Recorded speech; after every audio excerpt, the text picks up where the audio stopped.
Hai, masih bersama saya, Mr. Z bicara. Tentu saja bicara tentang kebenaran berdasarkan fakta, data, dan realita.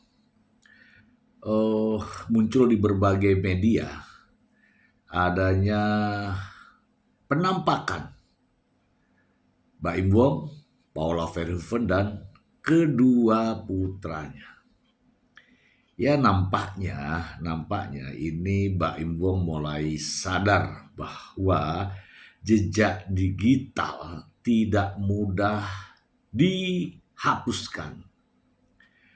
Itu ya dari saya. Coba kita membaca terlebih dahulu ya, agar tidak menjadi fitnah. Kita bacakan langsung dari sumbernya. Detik Hot. Baim Wong pamer momen kebersamaan dengan Paula dan anaknya. Jakarta. Baim Wong dan Paula Verhoeven kini dalam proses perceraian. Meski begitu, keduanya terlihat kompak bersama anak-anaknya. Ini kompak. Kemarin bilang trauma. Gimana? Dalam Instagram miliknya, Baim Wong pamer kebersamaan dengan Paula Verhoeven dan kedua anaknya. Momen ini terlihat saat keempatnya merayakan salah satu acara di sekolah kedua anaknya. Baim Wong dan Paula Verhoeven beserta kedua anaknya bersama dalam satu mobil. Prioritas utama selalu kebahagiaan anak-anak. Apapun yang terjadi, mereka tetap mendapatkan kasih sayang dari kedua orang tuanya. Ya, kalau begini kan bagus. Postingan itu langsung mendapatkan tanggapan dari netizen dan sahabat. Mereka senang dengan kebersamaan yang diperlihatkan. Kaget ngelihat video dan foto ini. Puji Tuhan bisa berempat kembali seperti dulu. Kak Baim, Kak Paula terlihat bahagia. Aku harap kalian jangan sampai berpisah ya. Ayo rujuk, semua permasalahan bisa diselesaikan dengan baik, kata akun it bla bla bla. Kenapa harus cerai ya? Dan memperebutkan anak, kalau melihat seperti ini jauh lebih indah. Beber akun Daire. Kalau tagline-nya semua demi anak, maka tahu kan egonya siapa yang harus dikalahkan demi kebahagiaan anak. Manusia nggak ada yang sempurna, tapi karena itulah timbul ruang yang namanya maaf, memaafkan. Semoga Allah kasih jalan terbaik, tutur akun yang lain. Sempat saat ini perceraian Baim Wong dan Paula Verhoeven masih bergulir di Pengadilan Agama Jakarta Selatan. Baim Wong dan Paula Verhoeven menikah 22 November 2018.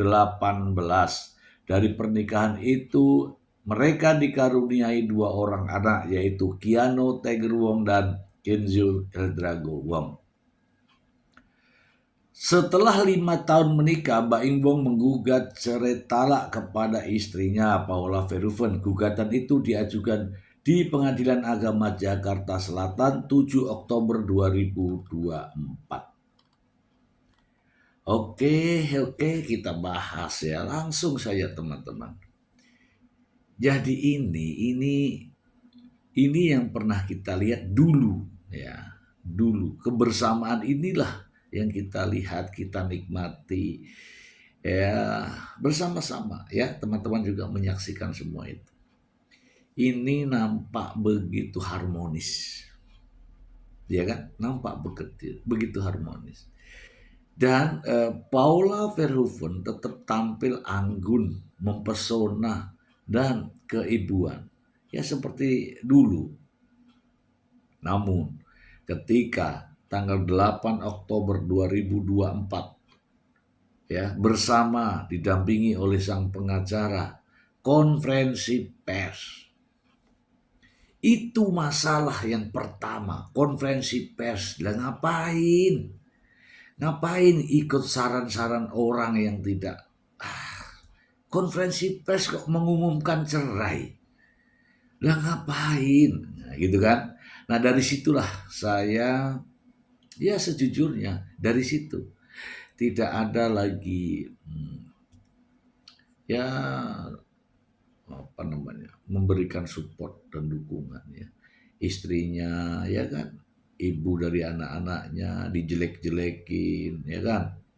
Akhirnya saya memutuskan untuk unfollow Baim Wong. Tetapi saya tetap memberikan support kepada Paula Verhoeven. Kenapa? Karena Paula Verhoeven itu ibu dari anak-anak mereka. Setidak-tidaknya jika dituding tanpa bukti, artinya Paula bisa tetap berada di antara kedua putranya. Oke ya, berjalannya waktu makin ke sini, tuduhan makin santer. Tidak dari Baim Wong, tapi dari pengacara Baim Wong. Ya tentunya atas izin dari Baim Wong. Nah pengacara itu adalah pengacara Fahmi Bahmid. Dan pengacara Fahmi Bahmid ini juga pengacara Nikita Mirzani. Ya kita tahu sendiri.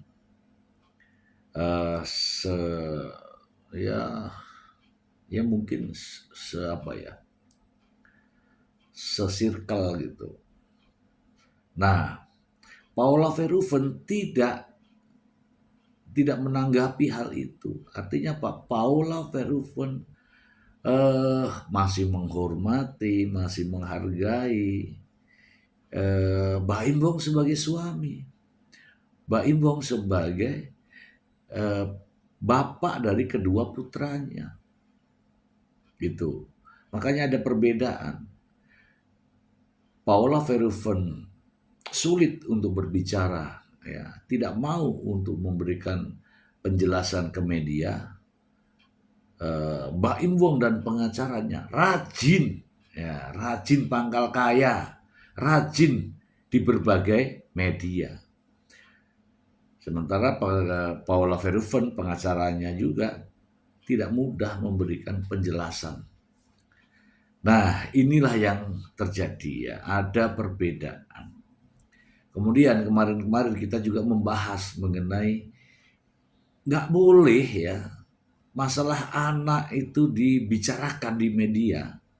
Kenapa? Namanya media kan akan menulis, akan menayangkan, dan itu akan menjadi jejak digital. Nah, ini rupa-rupanya Baim Wong menyadari itu, bahwa apapun yang terjadi, kau simpan saja dalam hatimu. Jangan diungkapkan di media. Kenapa? Anak-anakmu akan mengetahui, akan melihatnya nanti. Maka akan menimbulkan hal yang tidak baik jika jejak digital terus diumbar dengan kalimat-kalimat yang merendahkan ibunya. Ya kalimat-kalimat yang merendahkan banyak ya, seperti seorang wanita dengan pria yang bukan muhrim, nah itu anak akan tahu. Kemudian terjadi sesuatu, ya kan? Sesuatu tuh tanda kutip.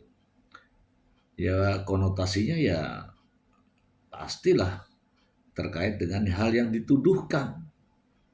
Ya, terjadi sesuatu yang sangat luar biasa, nah, itu juga. Kalimat-kalimat begini walaupun kalimatnya saat ini tidak jelas tapi memiliki makna yang nampak jelas bahwa itu menyudutkan Paula Verhoeven.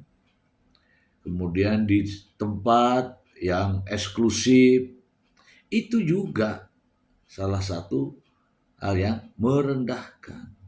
Nah, rupanya nih teman-teman ya, rupanya ya mudah-mudahan saja ini benar ya. Mbak Imbong menyadari itu semua, bahwa terhadap anak-anak ini haruslah, ya apalagi dalam proses perceraian ini, haruslah ditinggalkan jejak digital yang baik. Salah satunya adalah tidak ada konflik, tidak ada perbedaan, tidak ada sengketa. Harusnya seperti itu. Nah, nampaknya ini Mbak Imbong ingin menunjukkan bahwa ini loh papamu, ini loh mamahmu, ya kan, kepada anaknya ini. Kondisinya baik-baik saja. Itu lebih adem ya teman-teman ya, lebih adem. Dan ini juga akan dilihat oleh hakim lah ya, hakim, bahwa antara keduanya menjaga ya, tidak saling menghujat, tidak saling merendahkan, begitu. Tapi kalau kemarin-kemarin saya melihatnya, aduh, dikit-dikit wawancara, dikit-dikit media, dikit-dikit konferen. Dan setiap kali konferen selalu ada istilah baru. Itu yang disampaikan oleh Fahmi Bahmid sang pengacara. Nah, teman-teman sering mengatakan bahwa itu kompor. Iya, saya katakan bahwa sebenarnya itu harusnya adem. Jangan sebagai kompor yang memanas-manasi sehingga suasana menjadi ya dapat menjadi jejak digital, dan anak-anaknya akan tahu nanti. Oke lah, terlepas dari itu semua teman-teman, proses gugatan cerai sedang berlangsung. Dan saya meyakini bahwa ini serius ya, bahwa gugatan cerai yang diinginkan oleh Mbak Imbong akan dikabulkan oleh majelis hakim. Karena ya hal ini sudah ditunjukkan oleh Mbak Imbong dengan menggugat cerai talak di Pengadilan Agama Jakarta Selatan, artinya sudah berniat untuk menceraikan istrinya. Dan saya yakin itu dikabulkan. Tapi terkait dengan hak asuh anak, teman-teman, saya masih seperti yang kemarin ya, bahwa hakim ya akan mengambil keputusan sesuai dengan keputusan hakim-hakim yang lain yang ada di seluruh Indonesia. Ya, pengadilan agama bukan hanya di Jakarta Selatan, ada di seluruh Indonesia, di kabupaten dan kota ya, terkait dengan keberadaan pengadilan agama. Dan hakim-hakim pengadilan agama di seluruh Indonesia, jika terjadi persoalan gugatan cerai, berpedoman pada kompilasi hukum Islam. Tidak lain, hanya kompilasi hukum Islam. Nah, dalam kompilasi hukum Islam, akibat perceraian terhadap anak yang masih di bawah usia 12 tahun, hak asuhnya akan diberikan kepada ibunya. Ini yang selalu kita suarakan. Dan ibunya lah yang berhak atas hak asuh anak. Bapaknya memiliki kewajiban. Kewajibannya adalah memberikan nafkah, ya kan? Memberikan nafkah terhadap anak-anaknya, menjamin untuk bisa hidup, bisa sekolah, dan seterusnya. Itu ya, itu hak asuh anak. Untuk hal-hal yang lain terkait harta gono gini dan yang lain, itu bisa dibicarakan setelah ini ya setelah ini. Karena apa? Baim Wong atau Paula Verhoeven juga tidak mempermasalahkan terkait pembagian harta gono gini. Itu ya teman-teman ya. Kalau teman-teman senang atau suka atau ya setidak-tidaknya tertarik dengan pembahasan ini, silakan teman-teman berikan tanda like. Dan apabila teman-teman menginginkan terus perkembangan adanya pembahasan persoalan ini, silakan ditekan subscribe. Dan jangan lupa teman-teman, apabila Anda ingin memberikan komentar, silakan tulis komentar Anda. Tentu saja dengan bahasa yang baik. Oke, sampai di sini dulu. Semoga bermanfaat. Terima kasih.